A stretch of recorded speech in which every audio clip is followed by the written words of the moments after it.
Antes de comenzar esta batalla, yo, Francisco Izuzquiza, ofrezco mi mejor arma a los dioses para asegurarnos la victoria. Aquí tenéis mis gafas. Jesús, te toca. Yo, Jesús Callejo, por la potestad por la que me he autonombrado, ofrezco como mejor arma esta rata voladora llamada Paloma de la Paz.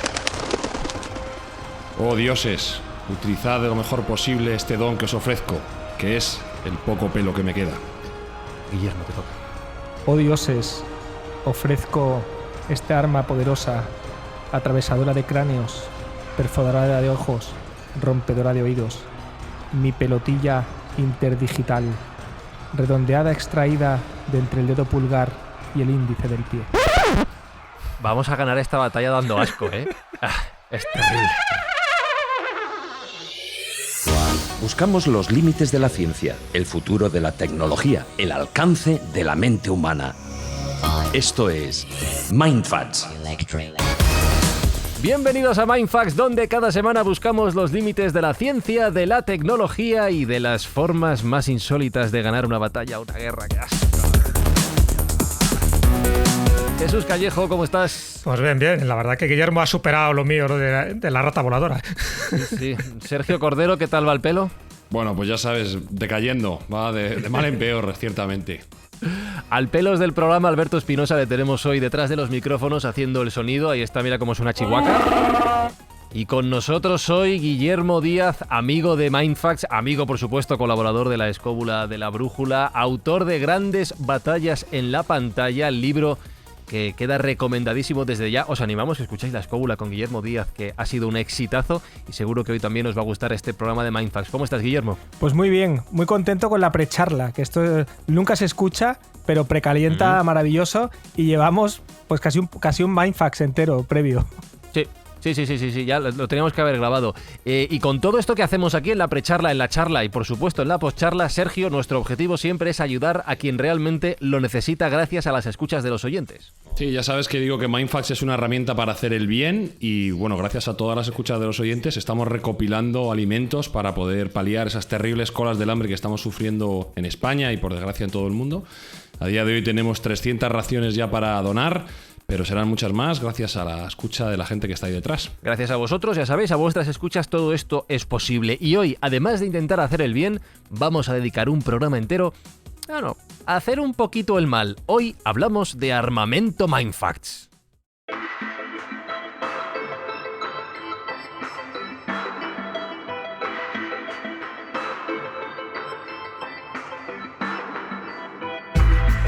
Hemos dedicado programas ya a las guerras del futuro, hemos hablado de las propias armas del futuro, pero la historia está plagada de grandes cambios que podemos denominar como mindfacts en sí mismos, como esos momentos en los que la mentalidad de la gente cambió. Y en el armamento, desde luego, no solo cambió la mentalidad de los que hacen las guerras, sino por supuesto de la evolución de las propias sociedades.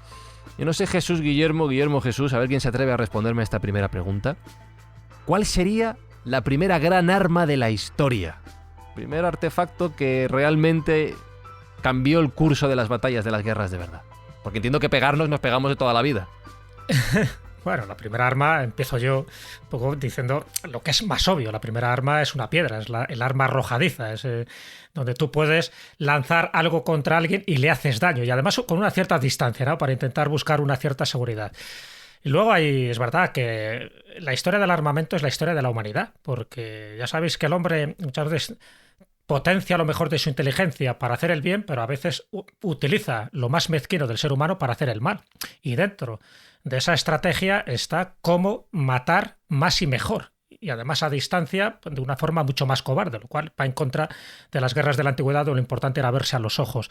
Pero yo creo que ha habido varios hitos dentro de esa historia del armamento, y solo cito a bote pronto unos cuantos que creo que dieron un vuelco, pero un vuelco no solo a la hora de enfrentarte con tus semejantes, sino a la hora de concebir un poco el desarrollo humano, porque ya sabes que el desarrollo también de los instrumentos bélicos es el desarrollo de la medicina, no lo olvidemos, es decir, cuanto más muertos y más heridos había, los médicos aprendían mucho más porque tenían mucha mano de obra ahí barata para experimentar.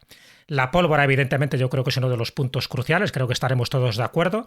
Las armas de fuego, cuando ya empiezan a inventarse lo que eran las pistolas, las ametralladoras, los cohetes, por supuesto cuando los aviones empiezan a utilizarse para algo más que cuestiones civiles, son los aviones de combate, y por supuesto cuando llega la guerra bacteriológica, que es bastante más antigua de lo que pensamos, la guerra química o las bombas atómicas. Yo creo que todo eso son hitos fundamentales en la historia de la humanidad, en la historia bélica, donde nuestra concepción de cómo enfrentarnos a nuestros semejantes y cómo matarles más y mejor, pues generó, ya digo, un antes y un después. En este caso, siempre que son armamentos para mal, porque en definitiva la guerra es verdad que en algunos casos ha aumentado el progreso de algunas naciones, pero en general ha degradado mucho la mentalidad de los pueblos. Así que ese es un poco mi punto de vista. No sé, Guillermo, ¿qué opina? Es que hay que diferenciar, a mi juicio, muy bien el momento histórico del que hablamos, porque es muy importante diferenciar cuándo había unidades de combate y cuándo el combate era individual. Porque en la antigüedad, o sea, hasta la edad de bronce, incluso un poco después, no había hasta Kadesh, ¿no? Que es la primera gran batalla de la que tenemos noticia, los enfrentamientos eran individuales, de persona contra persona, con lo cual no era tanto el arma como la habilidad del combatiente. Y yo creo que en los primeros combates sería la lanza de acometida lo más utilizado, puesto que además el hierro no se trabajaba con eficacia y entonces, eran armas de bronce punzantes que intentaban hacer cortes, pero sobre todo yo creo que se mataría a golpes, con fracturas y tal. Yo creo que no había un arma un arma definitiva, y esto empieza a darse ya cuando empieza a haber unidades de combate. De manera que hay una fabricación serial de un arma concreta y entonces ya sí podemos hablar de la eficacia de un arma específica. Y a mi juicio son, si consideramos armas también, las protecciones, que también son muy importantes. La lanza y el oplón del hoplita griego, la infantería de la falange griega, esa panoplia del hoplita cambia la historia y salva a Occidente. Y ahora, si queréis, me extiendo un poco más. Pero en maratón, eso es lo que salva a Occidente, ese equipo. Después, podría hacer un pequeño parón en la falange macedónica con la sarisa de 6 metros, pero no creo que sea tan determinante como la panoplia inicial del hoplita griego. Sin duda, el arma que revoluciona la antigüedad, pero sin ninguna duda, es el gladius romano, esa espada corta terminada en punta que no tiene filo, no corta por el filo, sino que está hecha para clavar solo, y que posiblemente sea el arma que más muerte ha ocasionado hasta la invención de la pólvora. Que algo tenemos de culpa los españoles, ¿no? En el gladius. Sí, de hecho está inspirada en la falcata ibérica, porque la falcata es verdad que tenía filo por un lado, pero estaba prácticamente hecha para clavar. O sea, sí, totalmente. Y luego, pero el apellido del gladius era Gladius Hispaniensis, claro, por eso, no recuerdo mal, ¿no? Exacto, sí, porque ellos lo conocen cuando se enfrentan a Aníbal. O sea, ellos es cuando con las tropas que acompañan a Aníbal, parece que es cuando tienen primer contacto los romanos con este tipo de armamento, porque Aníbal iba acompañado de íberos, tan acompañado de íberos que ya al final era de los únicos que se fiaba. Y luego la ametralladora. La ametralladora es... La Gatling, claro, sobre todo. Sí, la ametralladora es... O sea, en la Primera Guerra Mundial, que es si a mí me dieseis a elegir de todas las guerras, imagínate que vas a tener que vivir una batalla en cada una de las guerras, pero solo te puedes librar de una. Yo elegiría librarme de la Primera Guerra Mundial. ¿Por qué? Porque conviven los usos y costumbres casi de la época napoleónica, es decir, grandes masas de infantería cargando con las bayonetas y saliendo de las trincheras, con el barro y tal, haciendo cargas y siendo recibidos por la ametralladora, que eran verdaderas picadoras de carne y que generan la desaparición de unidades enteras. Jesús y Carlos, algunos de los episodios radiofónicos que más he disfrutado en mi vida era cuando hablaban del regimiento de Norfolk desaparecido y se inventan una leyenda que se los come la niebla para no decir que los aniquiló una ametralladora.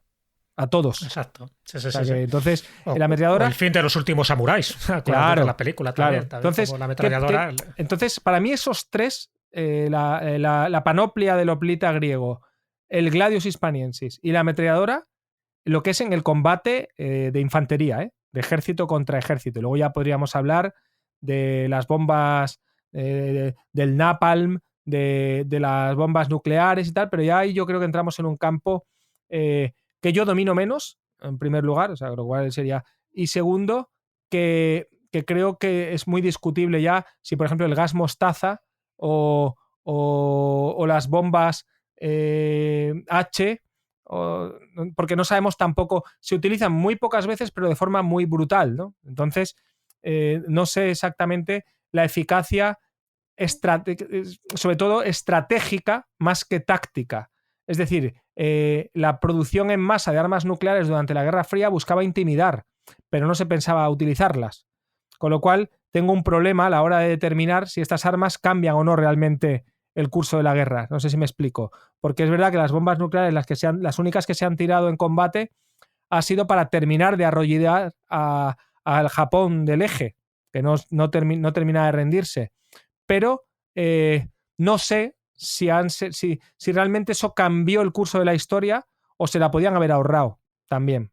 Es decir, aguantando un poco más, combatiendo un poco más. Sí. Yo también soy de la opinión de que quizá Japón, sin ese último empujón, habría acabado en el mismo sitio. No sé si, como algunos historiadores argumentan, hubiera causado más muertes no usar el arma nuclear que usarla. No lo sé. Yo voy a poner la cuota japonesa aquí, una anécdota, y se lo conté a Jesús en su momento, y es que todavía tenemos fuego de la deflagración de Hiroshima.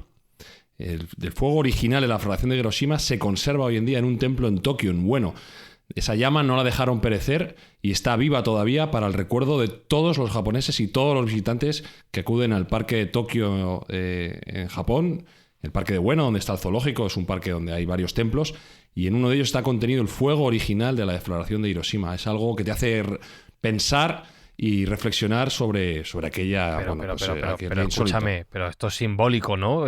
Claro, la misma llama. Ah, vale, digo, que la han andado echando ahí durante años y años para que no, han mantenido esa llama viva para que no se olvide nunca aquel día tan horrible en la propia humanidad. Un poco como el Museo del Holocausto de los Judíos, ¿no? Que está hecho precisamente para que no se olvide el horror que se pasó. Pero un poco en la línea que decía Guillermo, solo un pequeño dato, porque claro, muchas veces cuando se inventó la bomba atómica, que por cierto en el proyecto Manhattan, como Robert Oppenheimer y otros cuantos, se arrepintieron luego de haber hecho aquel proyecto por la devastación que generó, ¿no? Aunque solo se tirara en 2 ciudades japonesas, sabían perfectamente que esto puede provocar pues el fin de la humanidad, y ellos se arrepintieron de participar en aquel proyecto. Algo parecido le ocurrió también a Alfred Nobel. Cuando él inventa la dinamita, la inventa pensando que tiene un arma tan destructiva y tan poderosa que ya ningún ejército se va a enfrentar porque se pueden autodestruir ambos. Y sin embargo, nada más lejos de la realidad, porque la guerra franco-prusiana, por ejemplo, de 1870, y por supuesto la Primera Guerra Mundial, la dinamita fue un poco como el arma estrella. Es decir, que cuando estos inventores intentan hacer algo precisamente para eso, para intimidar, para que ya no haya más conflictos, se utiliza para todo lo contrario, para generar todavía mucha más devastación, mucha más muerte, mucho más sufrimiento. Eso es curioso, Guillermo, porque la historia está plagada de, entre comillas, armas definitivas, ¿no? Jesús ha nombrado la dinamita. La bomba atómica fue considerada también el arma definitiva que mantuvo durante décadas al mundo en vilo por si en algún instante se desataba esa guerra atómica mundial que acabase con todos. Pero ¿cuánto talento se utiliza? Antes decía Jesús que el desarrollo armamentístico también permite el desarrollo médico, y no solo médico, también tecnológico, pero ¿cuánto talento, voy a decir, desperdiciado en hacer el mal? Siempre se está buscando el avance en esto, y yo no sé si va a llegar algún día ese arma definitiva. Yo creo que no. Bueno, el problema está en que todas las armas se hacen pensando en usarlas.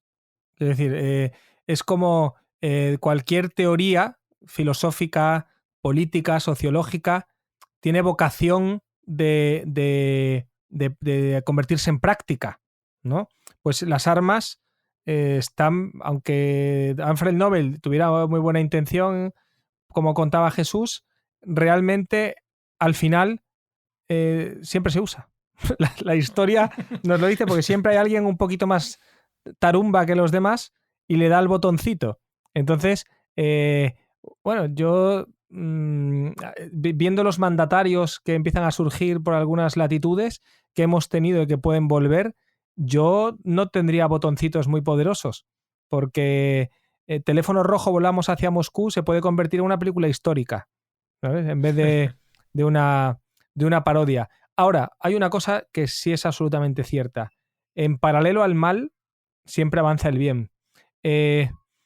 La medicina moderna, la propia enfermería, la enfermería moderna, o la enfermería como tal, surge entre la guerra de Crimea y la Primera Guerra Mundial.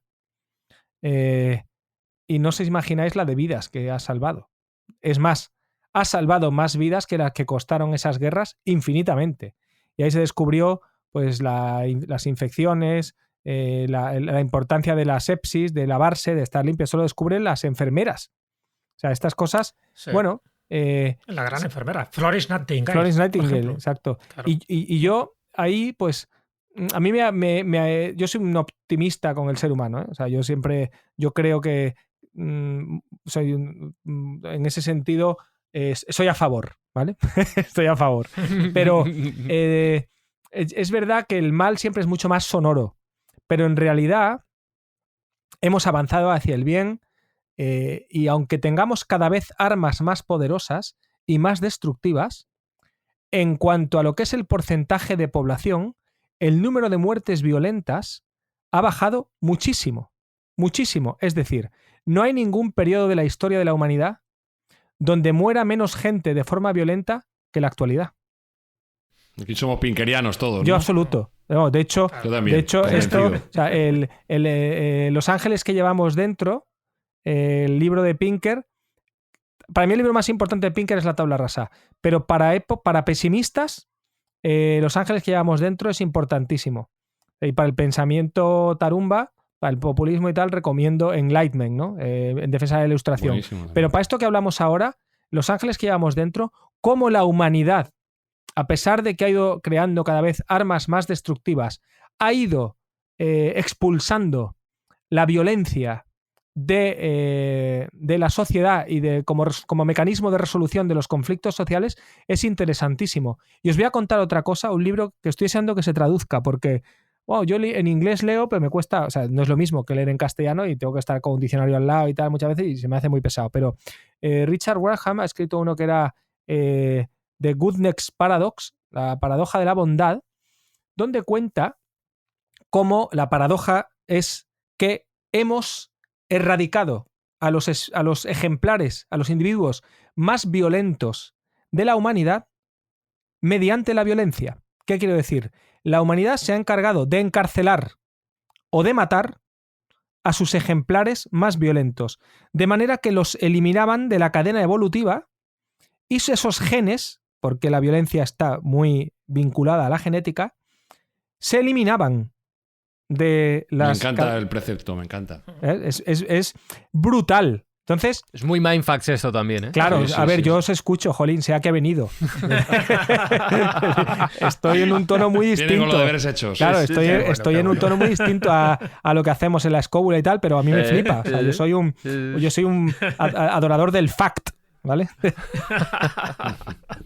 Pero hay dos hechos, un poco lo que tú decías, Guillermo, cuando a veces el terror genera a veces pues bondades, ¿no? Bondades por eso, porque se satura tanto la gente cuando ha habido una gran batalla, cuando ha habido una guerra continuada, estoy recordando la guerra de los 100 años o la guerra de los 30 años, que al final hay como un tipo de redención. Y hay dos ejemplos que se me ocurren. Bueno, el caso de Alfred Nobel, pues gracias a que inventa la dinamita, gracias a que la dinamita se hace un uso que no quería Alfred Nobel, existen hoy los premios Nobel, ¿de acuerdo? Entre ellos el de la paz. Y otro es, por ejemplo, cuando Henri Dunant participó, bueno, pues de observador en la batalla de Solferino, vio tal horror allí que crea la Cruz Roja a raíz de aquello.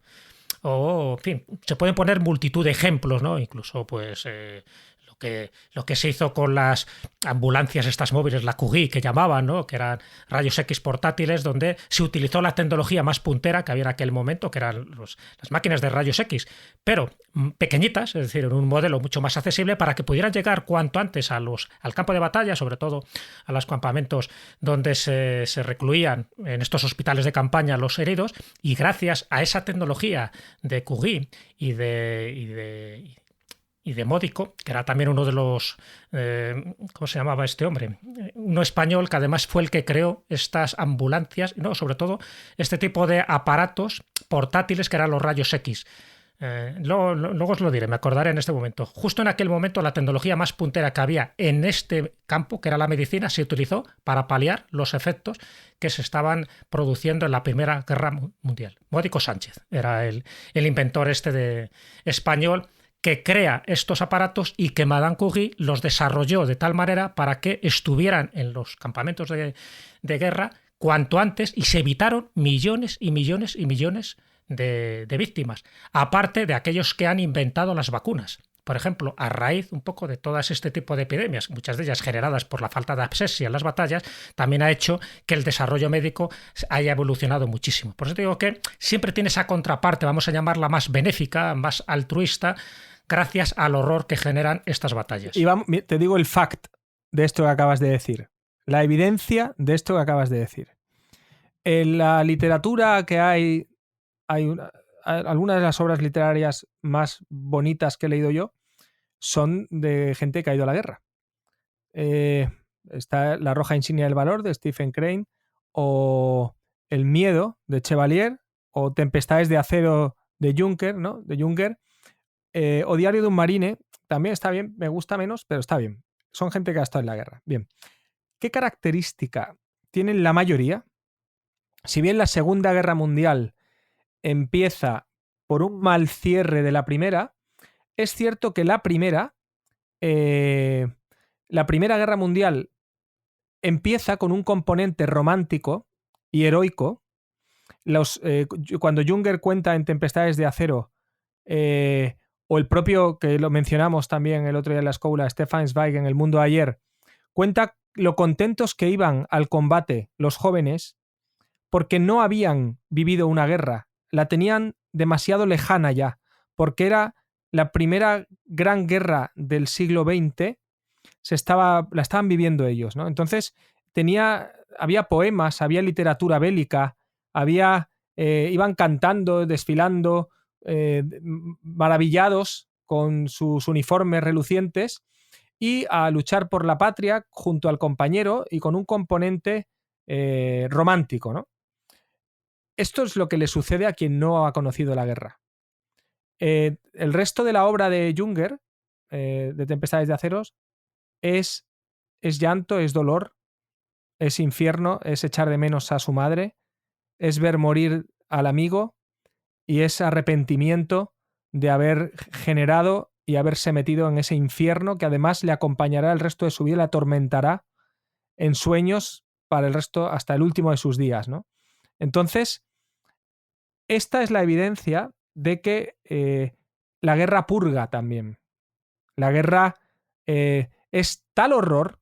Mira, yo recuerdo, yo soy de una familia de militares extensa, soy el primogénito no militar, el único primogénito no militar de toda mi estirpe desde que se conoce.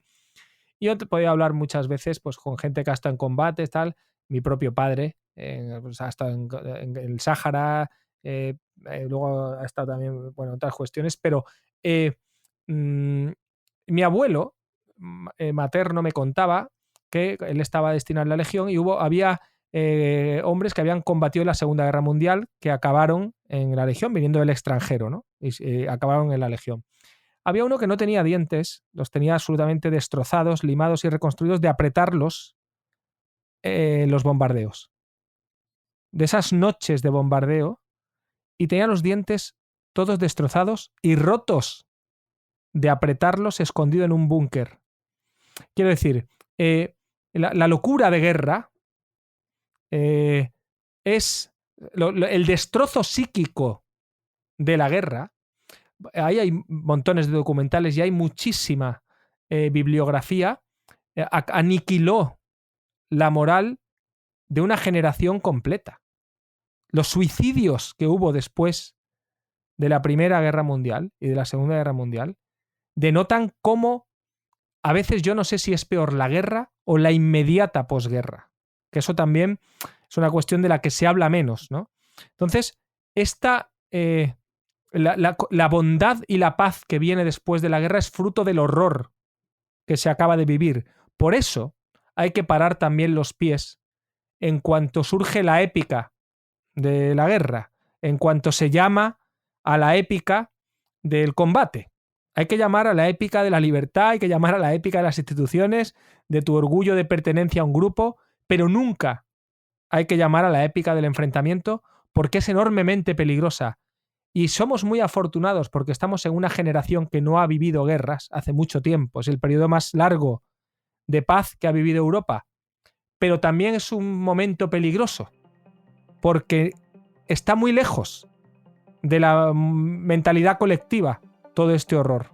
Espinosa, sube la música porque hay que darle unos segundos a la audiencia para reflexionar sobre lo que acaba de decir Guillermo, que yo, vamos, firmo debajo encantado.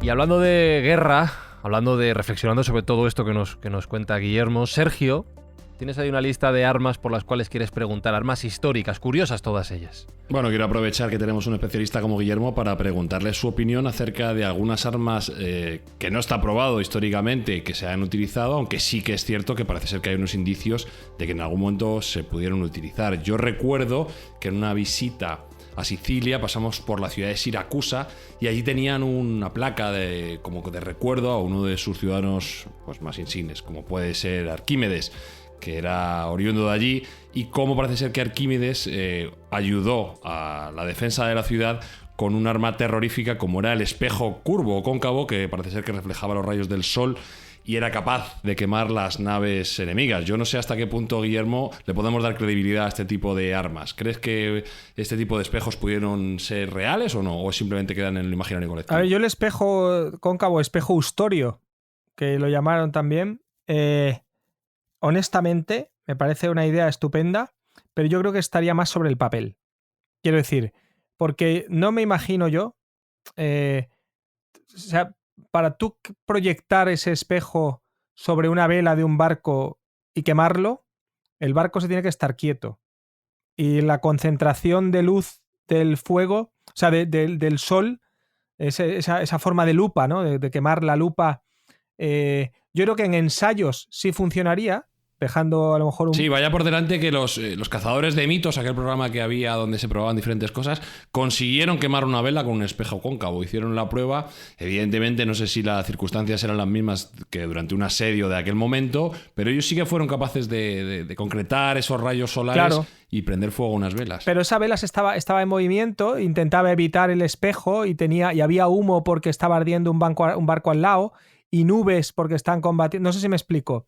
Sí, claro. Es cierto. Igual también. Las circunstancias no eran las mismas. Claro, pero a favor de. O sea, yo creo que no, pero no me atrevería a afirmar rotundamente que no. Lo veo muy complicado porque es un arma teórica muy buena. Arquímedes era un genio, eso está claro, si no, no estaríamos hablando de él aquí ahora.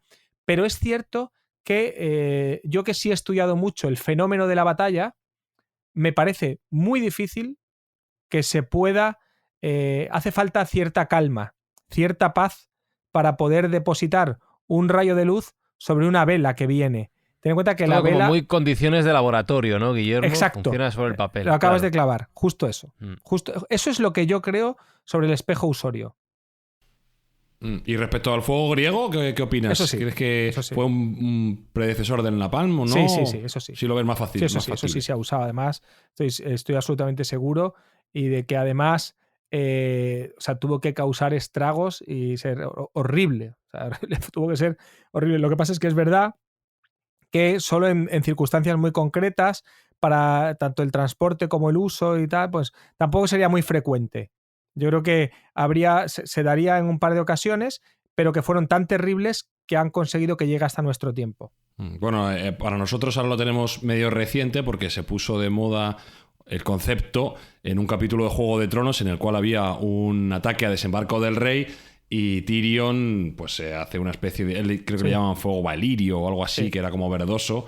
El concepto era el mismo de esta sustancia que parece ser que era incendiaria al contacto con el propio agua. O sea que de hecho, era terrible para las armadas atacantes. Todas las batallas de Juego de Tronos están inspiradas en alguna batalla del pasado. Todas. O sea, en Juego de Tronos aparece Cannas, por ejemplo. Es decir, el Juego de Tronos... aparte es curioso porque normalmente, también pasa en El Señor de los Anillos, te recrean una estética medieval, pero al final le meten una táctica de la guerra antigua. O sea, porque es más chula de ver, ¿no? Porque la guerra medieval era más a leche, mamporro... Había estrategia, pero menos. Eran más estratégicas las grandes masas, porque había más masas, sobre todo había más efectivos en las guerras de la antigüedad. Hablando de batallas, de guerras históricas, sí que vamos a hablar de un caso que tiene Sergio preparado para contarnos, que es muy mindfuck en sí mismo. Antes hablábamos de la violencia, antes hablábamos de cómo el ser humano lo tiene como un elemento consustancial a su propia naturaleza, pero Sergio, yo no he podido dejar de sorprenderme cuando he leído qué fue la guerra Emú. Me ha dejado loco y demuestra que el ser humano es capaz de superarse cuando menos te lo esperas. Bueno, evidentemente el ser humano es una especie violenta, como bien ha dicho Guillermo, que por suerte vamos erradicando esa violencia y vamos arrinconando nuestros elementos más belicosos, o bien por la fuerza o bien por la contención. Pero el ser humano es tan estúpido que no solo es capaz de guerrear contra sí mismo, sino que es capaz de guerrear contra una especie animal y perder la guerra. Y eso fue lo que pasó en la Guerra del Emú, o la Gran Guerra Emú, como es conocida también, que fue una operación militar que se llevó a cabo en Australia post Primera Guerra Mundial. Hay que reconocer que la Primera Guerra Mundial fue un hito muy importante para los australianos, fue su cristalización como nación y fue donde ellos se empezaron a sentir útiles. Tanto es así que a día de hoy todavía en Australia hay diferentes eventos que rememoran sus valientes actuaciones en Grecia y en diferentes puntos en Europa. Bueno, pues a la vuelta de la Primera Guerra Mundial, no menos de 5.000 combatientes de la Primera Guerra Mundial pues tenían que ganarse la vida y ganarse el pan, y lo que hizo el gobierno australiano fue dotarles de latifundios para que pudieran cultivar. Australia es un territorio muy extenso y que en una zona bastante concreta pues es muy fértil. Entonces, bueno, no tenían problemas para hacerlos reconstruir o reconducir estos guerreros a granjeros. Pero no contaban con un temible enemigo que atacó sin piedad para destruir esas granjas y para destruir esos cultivos de trigo. Y ese temible enemigo no es otro sino que la nación Emú. El emú es un pajarraco, nunca mejor dicho.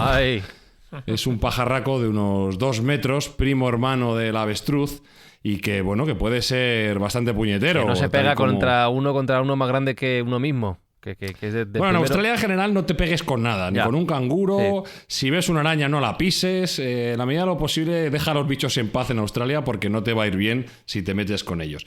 Pero bueno, los emús, como digo, son unos animales primos hermanos de los avestruces, que además tienen la mala costumbre de atacar en grandes bandadas y que son dragones por naturaleza y pueden arrasar con un campo de trigo en un abrir y cerrar de ojos. Bueno, pues estos granjeros que habían sido anteriormente soldados se encontraron con que sus cultivos estaban siendo atacados sistemáticamente por no menos de 20.000 emús que hacían su transición anual en busca de comida. Son forrajeadores y van buscando comida. Entonces, bueno, pues como te puedes imaginar, a estos granjeros no les hizo mucha gracia que estos emús se comieran su sustento. ¿Cómo lo atajaron? Pues por las bravas. Por las bravas fue haciendo un plan bélico como tal, una declaración de guerra a esos 20.000 emús, con un plan a base de balas y metralletas. No te pienses tú que eran tampoco una forma muy, muy pacífica o muy ingeniosa de atacar el problema, sino que directamente armaron en principio a 2 soldados. Tampoco es que pusieran muchísima fuerza para erradicarlos. A 2, sí. Contra todos los bichos. A 2 contra todos los bichos. En principio ellos se pensaban que 2 soldados armados, estábamos hablando de dos soldados armados con ametralladoras de las más punteras, ametralladoras Lewis en aquel momento, y 10.000 balas o 10.000 rondas de munición para intentar erradicar la población emú. ¿Qué pasó? Pues evidentemente, como te puedes imaginar, los emus eran bichos, pero no eran tontos. Lo que hacían era, cuando veían las ametralladoras y veían el fuego, se dispersaban. Y además estos soldados se dieron cuenta de que los emus tenían como líderes. Iban como en patrullas, no eran... Con el general emú al frente. Sí, tenían sus propios sargentos y digamos que había un emú líder, que era el que movía al resto. Moraleja, que no fueron capaces de matar nada más que a 200 de los 20.000 que atacaron, y los emus seguían arrasando aquellos cultivos y seguían comiéndose todo el trigo que estaba destinado a abastecer a la población australiana. Tanto es así que se convirtió en una preocupación nacional que llegó al Congreso. Y bueno, se aprobaron fondos para erradicar estas incursiones emus y se aumentaron las dotaciones económicas para poder matarlos. Bueno, pues de dos soldados pasaron a 200. Estos 200 solo fueron capaces de matar 100 emus a la semana, de esos 20.000. Con lo cual se calcula que aproximadamente solo 986 fueron abatidos, de 20.000. O sea que el coste de la operación económica frente al resultado que obtuvieron fue nefasto. Entonces, al final los australianos capitularon y se dieron por perdedores de esta gran guerra emu, que intentaron posteriormente mantenerlos fuera con elementos como el vallado y como la utilización de luces y sonidos para alejarlos de esos cultivos, que parece ser que fueron bastante más efectivos que no directamente sacar metralletas para intentar matar a los emus. Que incluso los australianos decían que eran capaces de esquivar las balas, que tenían como una cierta baraca. Yo no sé hasta qué punto sería verdad, o que eran torpes y los soldados no eran capaces de abatirlos. Pero bueno, el hecho queda ahí. La primera guerra entre humanos y animales, de la cual tenemos constancia, pues se saldó con una derrota de los humanos. No siempre las metralletas se imponen a los picos y a las patas, y tenemos que aprender que no hay que meterse con la naturaleza porque se puede ver en nuestra contra. Uh-huh. Sí, y eso me lleva a pensar, mirando al futuro, Guillermo, que ya sabes que nos gusta mirar mucho al futuro aquí en Mindfacts, que sería demasiado ingenuo pensar que el futuro de la humanidad va a conseguir erradicar las guerras, ¿verdad? Esto va a seguir con nosotros. No sé si podemos pensar que en menor medida que hasta el momento, ¿o no? Depende de lo que consideremos erradicar las guerras. Por ejemplo, ¿podemos considerar ahora mismo que el mundo está en paz? Relativamente. Claro. Depende de qué zona. Claro, pero desde luego la paz perpetua de kantiana se puede conseguir dependiendo de lo que tú consideres paz. Porque ahora mismo hay en activo varios focos de conflicto, pero de relativa baja intensidad. O sea, no hay un gran conflicto. A mi juicio, el último gran conflicto con muchos muertos es el de Sudán, que supera el 1.000.000 de muertos. Lo que pasa es que, bueno, como es Sudán, a nadie le importa. Pero quitando eso, las guerras tribales de África han sido muy duras, y las últimas fueron las en los Balcanes, ¿no? Pero actualmente hay focos de conflicto, pero no hay una gran guerra en activo. Hay una cuestión que ha funcionado francamente bien, porque desde luego el continente que parió todas las grandes guerras en los siglos pasados es Europa, y el mejor invento que se le ocurrió a Europa es la Unión Europea, que es la mayor fábrica de paz que se ha construido jamás, ¿no? Entonces, yo creo que estamos en un momento muy bueno. Y luego también ha sido muy importante, y aquí me baso un poco en las tesis de Norbert Elias, hijo de Hobbes, el filósofo, que establece, hijo mental, no, hijo, de que el Estado-nación, la creación del Estado-nación, ha erradicado también la violencia, ¿no? Eso del monopolio de la violencia del Estado ha hecho que el hecho de que solo sea legítima la violencia por parte del Estado y de forma muy limitada, es decir, el Estado te sacude un guantazo solo si te pasas mucho, pues ha permitido también que la paz o sea, la contención de la paz, el Estado moderno y las grandes alianzas internacionales, las grandes coaliciones internacionales mantienen las grandes guerras ahora mismo alejadas, ¿no? Nadie piensa hoy que pueda haber una gran guerra ahora mismo, ¿no? O sea, hay mucha gente que le gusta teorizar, que tal, que si China, que si no sé cuánto, pero yo ahora mismo creo que somos muy afortunados de haber nacido en este tiempo, estar viviendo este tiempo, porque a pesar de que estamos viviendo una pandemia, a pesar de que vivimos crisis económicas, a pesar de todo esto, la vida y lo que se pierde es mucho menos de cualquier otro tiempo pasado. Y cuando digo cualquier otro tiempo pasado, es cualquier otro tiempo pasado. Y sin embargo, esta situación tan optimista que describe, tan pinkeriana que describe Guillermo, no impide, Sergio, que evidentemente los encargados de tener que mirar al futuro sigan desarrollando tecnología, sigan desarrollando ideas aplicadas a la batalla, a la guerra, que además en algunos casos son muy, muy sorprendentes. Sí, hemos comentado muchas veces que los primeros usos tecnológicos o uno de los primeros usos que se quiere dar a la tecnología moderna siempre tiene un enfoque militar. Desgraciadamente se piensa cómo utilizar esa tecnología de una forma agresiva con los enemigos o defensiva, podríamos ponerlo en un modo positivo, que podría ser defensivo. Pero lo cierto es que cualquier tecnología puntera siempre se aplica primero al campo militar. Y en este ámbito han salido recientemente unas patentes a flote de la US Navy americana, de la flota militar americana, que han sacudido un poco los cimientos de lo conocido, porque ciertamente estas patentes, si son ciertas, estaríamos hablando de un sistema tecnológico completamente novedoso. Tanto es así que parece incluso alterar a los sistemas físicos que nosotros conocemos. Parece ser que hay un doctor Salvatore César Pais, que es el hombre que está detrás de unas patentes y que aparentemente, y esto digo aparentemente porque no se tiene constancia, porque como todo lo militar tiene un alto grado de secreto, pues habría sido capaz de crear un reactor nuclear de fusión portátil. ¿Cómo? Ojo que un reactor de fusión nuclear portátil. ¿Qué pasa? ¿Que lo llevas en una maleta? ¿Lo vas llevando como si fuera un...? No, capaz de alimentar un vehículo. Si ya está siendo para nosotros difícil crear un reactor de fusión estático, como es el proyecto ITER, que está llevándose miles de millones de euros y concreta el esfuerzo de muchas naciones a una, pues este señor, según reclama en sus propias patentes que están siendo utilizadas por la US Navy americana, ha sido capaz de crear este reactor de fusión que le permitiría a la vez, al tener una fuente de energía ilimitada, limpia y abundante, pues utilizar motores que desafiarían cualquier física que nosotros conozcamos. Tanto es así que le han llegado a llamar las patentes OVNI, porque lo que permitirían sería tener aviones que podrían pasar de 0 a 10.000 kilómetros por hora en cuestión de segundos, alterar la gravedad tal y como nosotros la conocemos. Bueno, y si vemos un poco la jerga que vienen contenidas en esas propias patentes, pues uno se queda alucinado. Habla de aeronaves híbridas que podrían alterar el espacio y el mar. Podría ser subacuática y por debajo del agua sin ningún tipo de problema.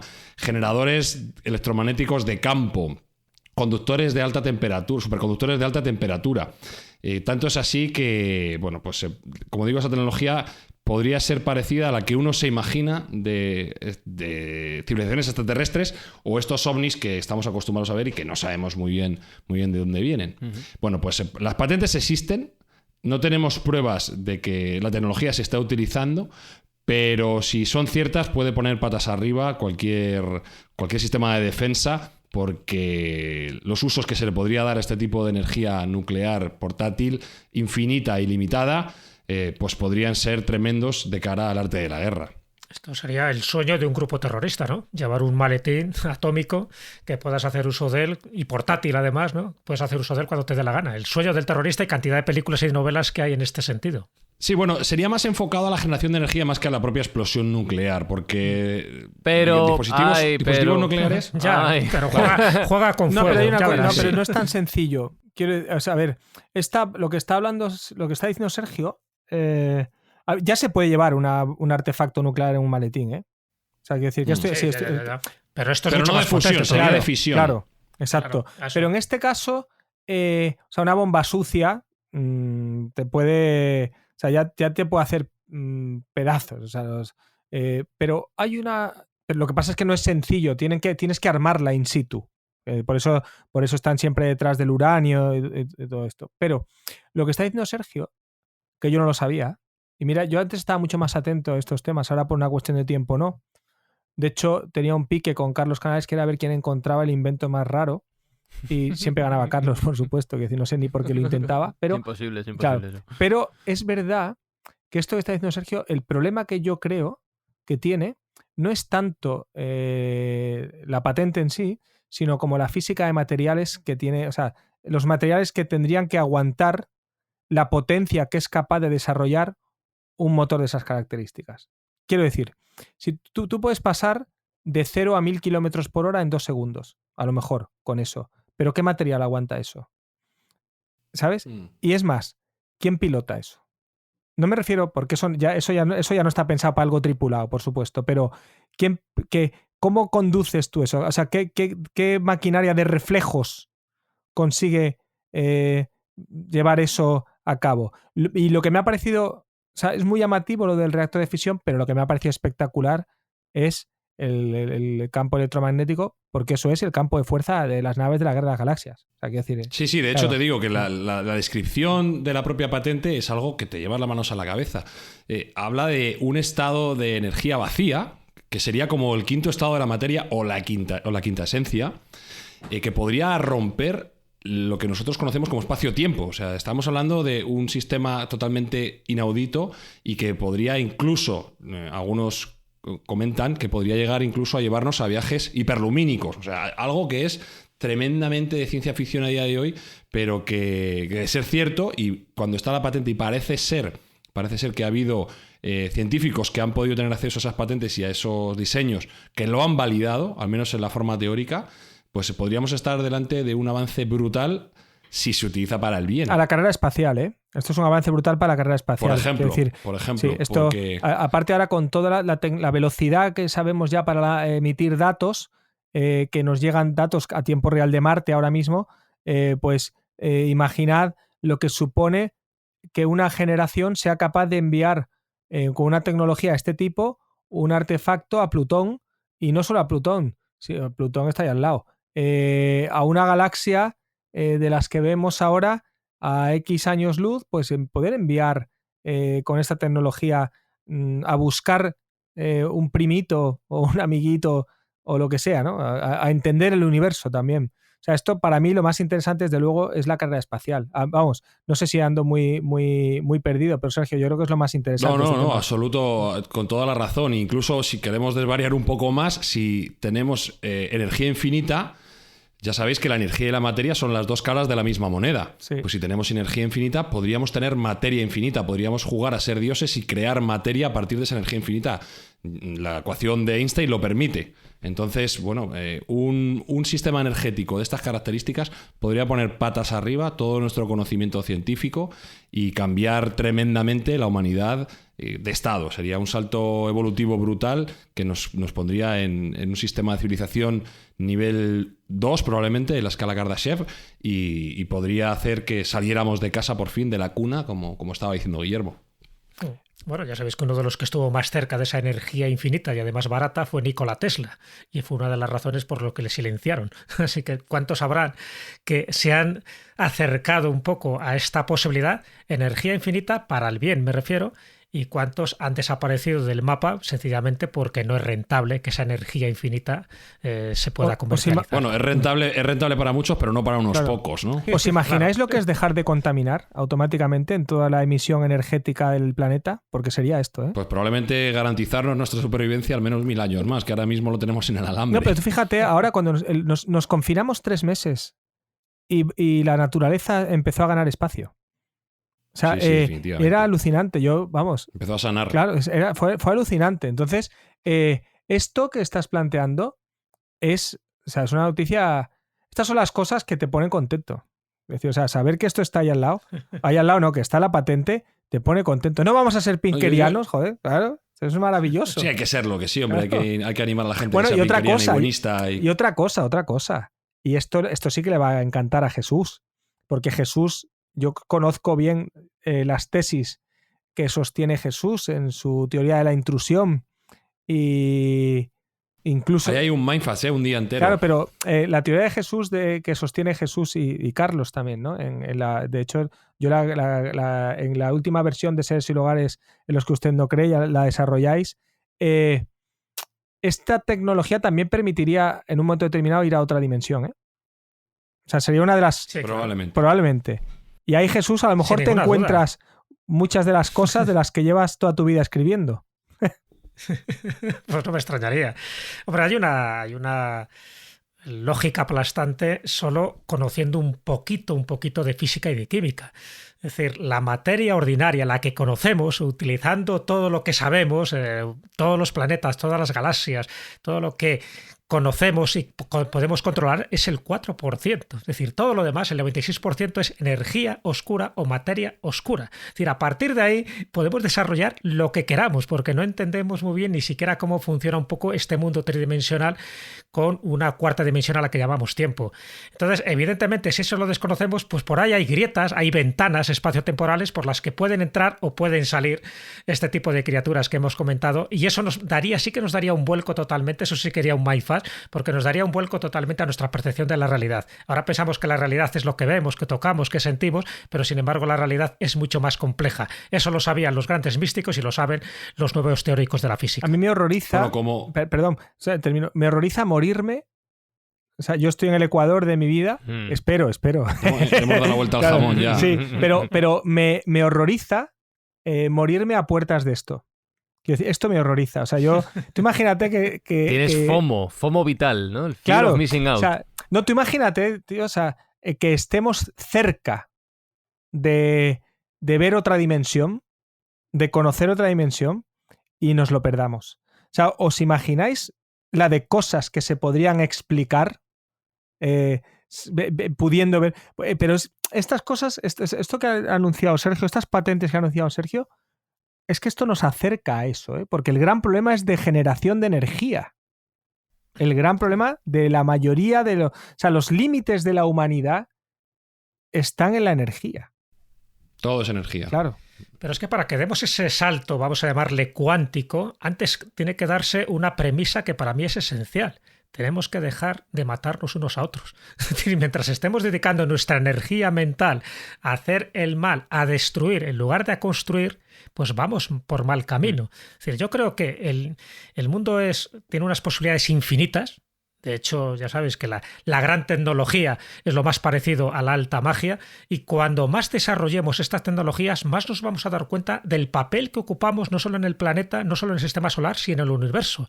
Pero el problema es que mucha de esta energía intelectual que deberíamos dedicar para el desarrollo de conocer otras dimensiones y de conocer otro tipo de realidades, incluso otro tipo de criaturas, la estamos dedicando para hacer el mal. Cuando dejemos de matarnos, yo creo que daremos ese salto evolutivo y cuántico para saber un poco más quiénes somos nosotros mismos. Es decir, el famoso adagio del templo de Delfos: conócete a ti mismo y conocerás a los dioses. Tremendamente. Yo vi en todo caso este tipo de reclamación, ¿no? Este tipo de tecnologías que salen. Soy escéptico por naturaleza y bueno, he intentado investigar un poco más.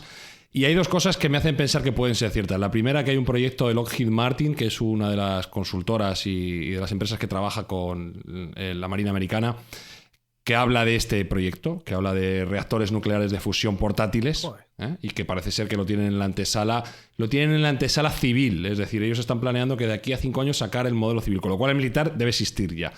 Y el segundo dato que me hace pensar que pueda ser cierto es que esta puede ser la tecnología que está detrás de esos vídeos que salieron de la Marina OVNI hace 3 años, en el cual se veían unos objetos voladores no identificados que muchos han pensado que podrían ser naves extraterrestres, pero ahora otros están vinculando con prototipos de esta tecnología. Claro, que casi se teletransportaban, ¿no, Sergio? Estos que sí, pim, correcto. Pim, tenían unas capacidades de vuelo inauditas y a los propios pilotos de la Marina Americana les dejaban atónitos.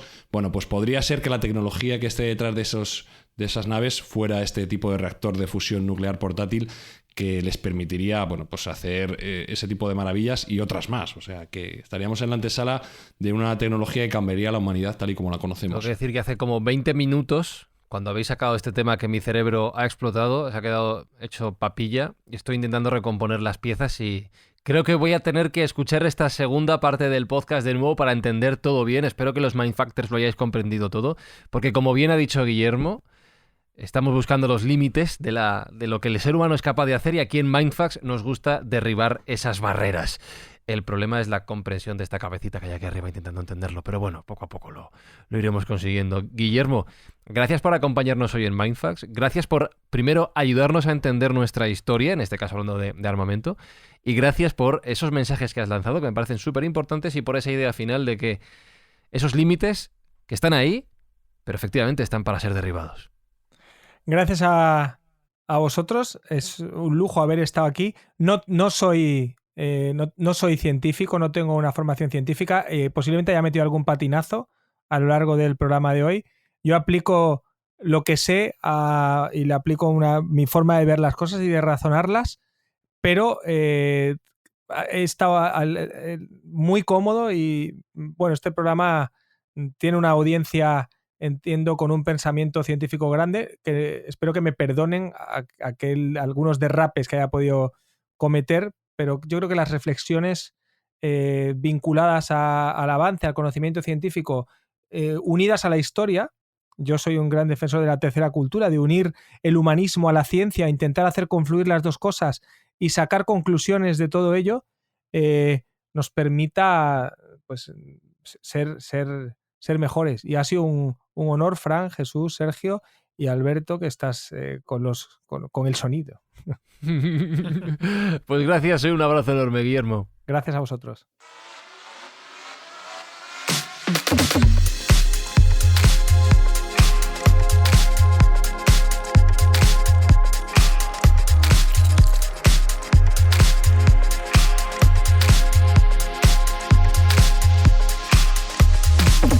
Y nos marchamos. Ahora recordamos las vías de contacto, pero Jesús Callejo, lo ha dicho Guillermo, no podemos dejar de conectar la historia, el pasado con el futuro, porque como bien se dice muchas veces, y lo habéis mencionado ya en el programa, el que no conoce su historia está condenado a repetir los mismos errores del pasado. Sí, está claro, se dan una serie de patrones de conducta que parece que tenemos la manía de repetirlos.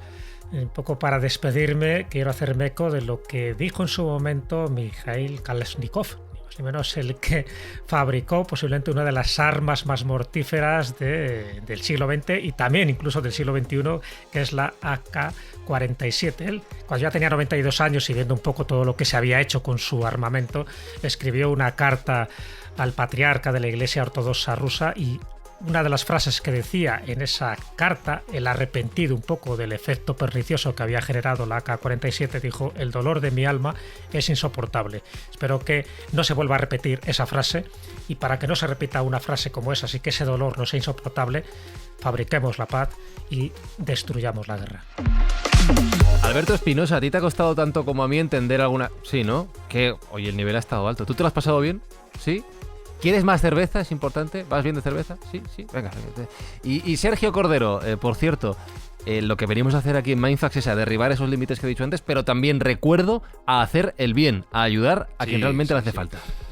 Nosotros enfocamos todo nuestro conocimiento y todo nuestro tiempo a hacer el bien, a ayudar a los demás. Ese es el leitmotiv de este programa. Hoy estoy tremendamente orgulloso y contento por el nivel del invitado que hemos traído, un referente para mí, una persona muy querida desde, bueno, pues en la distancia, porque no tenemos el gusto de conocernos personalmente, o si nos hemos visto algún día, pero fue momentáneo, y creo que ha quedado un programa para enmarcar. Vamos a, como digo, a erradicar esa malicia que tienen las armas y enfocar nuestra energía en hacer el bien, y nosotros vamos con las escuchas de los oyentes a erradicar esas colas del hambre que nos están asolando y a acabar con la parte negativa de esta sociedad y de esta crisis que estamos sufriendo.